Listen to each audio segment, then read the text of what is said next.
If there's one thing on everyone's mind this time of year, it's flooding. Our Amanda Armstrong is in the studio with the latest update. Amanda? Thanks, Steve. Residents have been preparing for the worst as officials from the National Weather Service say spring flooding is imminent. Luckily, the latest predictions are more modest than originally thought. This is thanks to slowly melting snow in our area and cooler temperatures over the last few weeks. Mike Welvert at the National Weather Service says even though the river is rising slower than expected, melting snow upstream means we're not out of the woods just yet.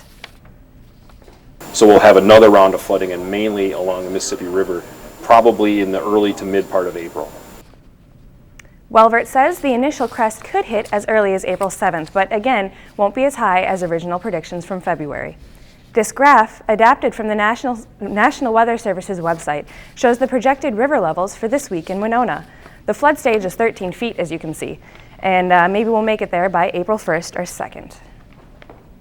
But local residents aren't waiting that long to prepare for flood levels to rise, however. Nearly 200 volunteers help fill and distribute sandbags in Fountain City, Wisconsin. Sandbagging efforts were supposed to last all weekend, but Acting Mayor Jerry Kafer says volunteers worked hard to finish in just one day. He says he's thankful that river levels are staying lower than expected and amazed at the support and unity shown throughout the community. Yeah, and the response has been fantastic.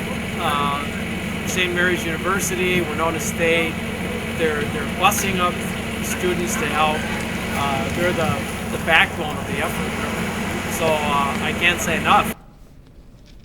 Sandbagging efforts were originally scheduled for April 2nd and 3rd as well, but it's unclear whether it will still happen. You can keep track of the flood forecast at the National Weather Service's website. That's crh.noaa.gov/ARX. Back to you, Stephen. Thanks, Amanda.